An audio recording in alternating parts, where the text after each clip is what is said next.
You know, it's pretty hard to get through this season without seeing a nativity scene someplace. You really don't have to look far to find one. You probably saw the one out front here in front of the church as you arrived this evening. Well, a couple of years ago on Christmas Eve, I spoke about the rash of nativity scene thefts that was occurring. Fairly numerous even here in the valley. And it got so bad that some folks were even chaining baby Jesus to the manger. Now think about that for a moment. Let that sink in. So, 2 or 3 different times this Advent season, I've been purposeful in checking our manger scene out front just to make sure baby Jesus was still there.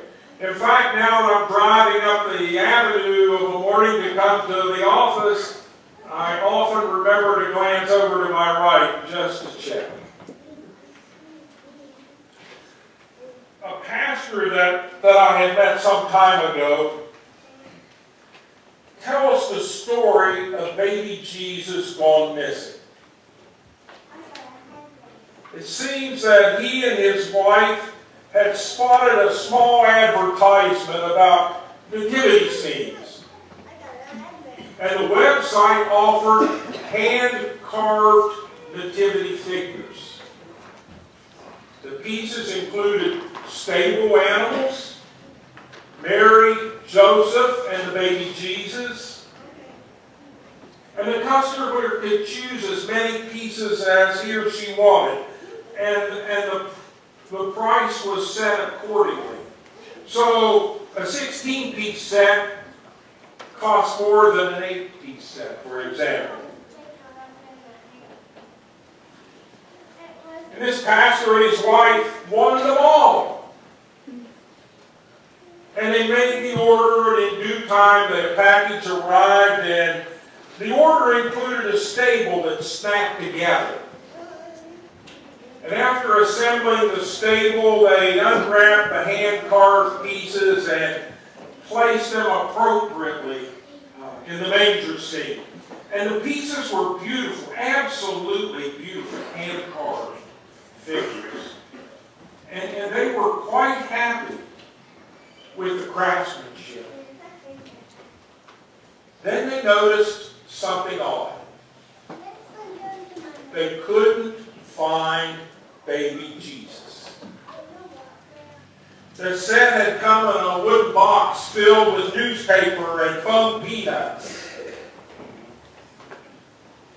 And they sifted through everything, pawing around and throwing stuff up in the air, but no baby Jesus. They wrote to the wood carver. The website said baby Jesus was included. Where's baby Jesus?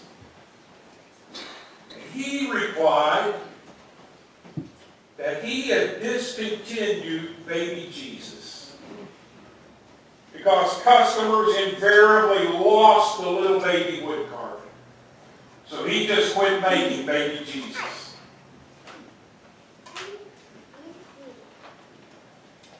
Is there room in your life for Jesus right now? Is there? What in general do we have room for? The obvious answer looking out here tonight is that we have room for our family and our children and our grandchildren and even extended family and friends. And this is as it should be, of course. Many of you are attending tonight as families. Christmas is many different things to many different people. And the degree of religious sentiment attached to it varies considerably. Still, Christmas is often, if not usually, a time when family comes together. It doesn't always happen, though.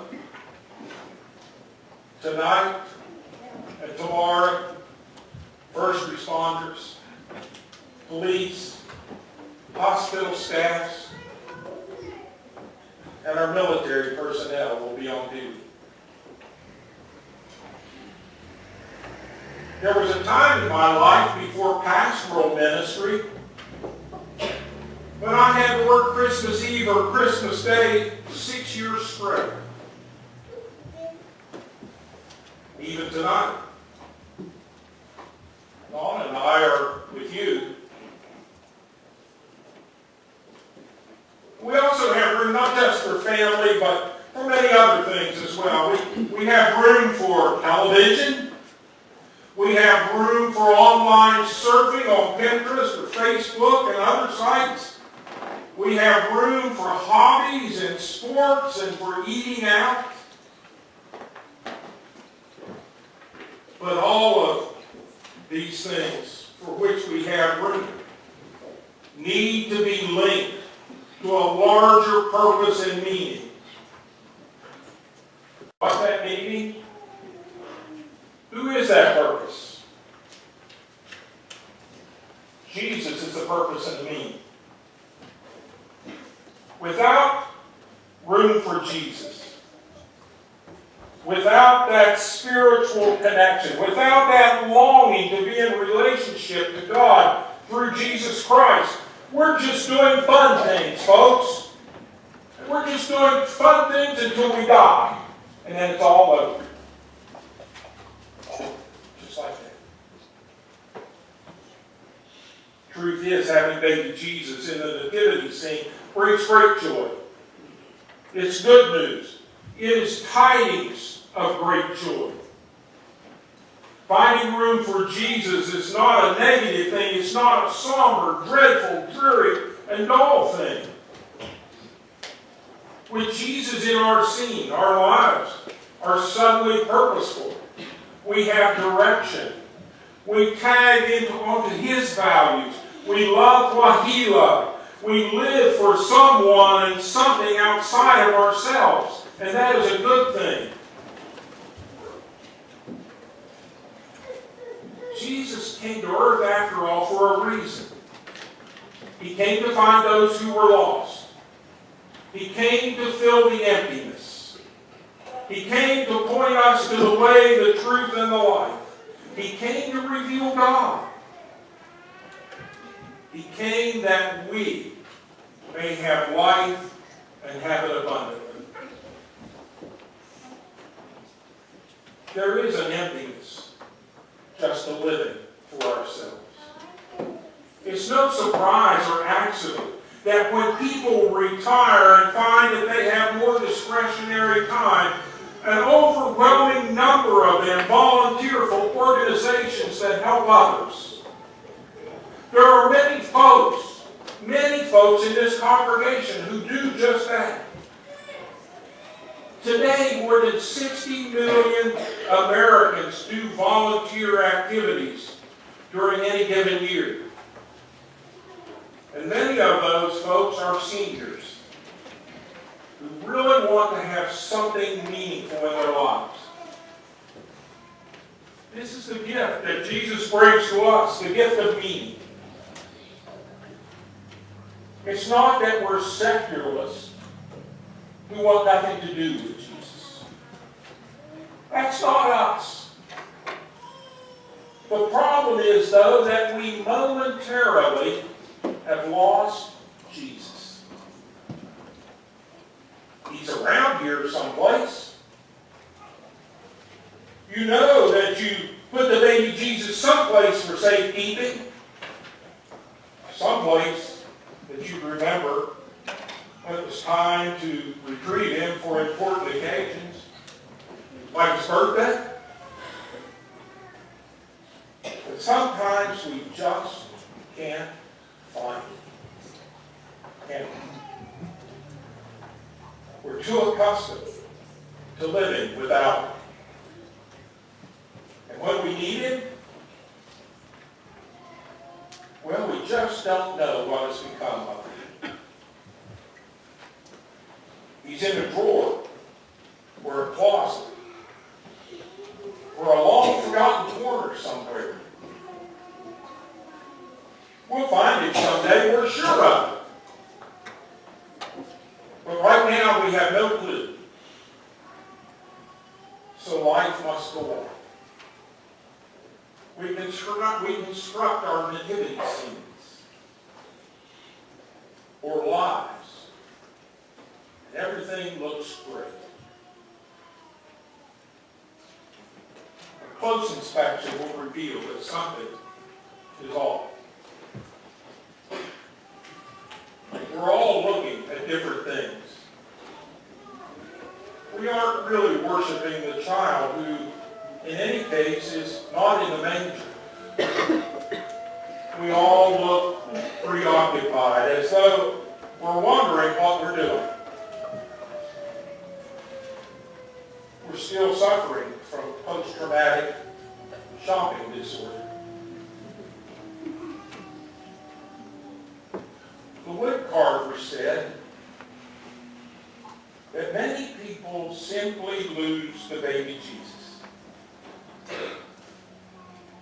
He's so easy to lose after all. There's nothing malicious about it. People don't intend to lose Jesus, he said. In fact, they probably made a commitment to keep Jesus and put Jesus front and center where he belongs. But he got lost. Somehow, we weren't paying attention.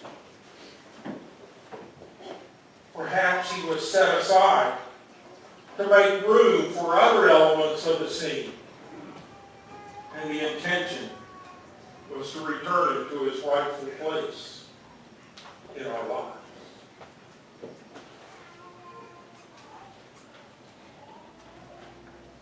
But it didn't happen.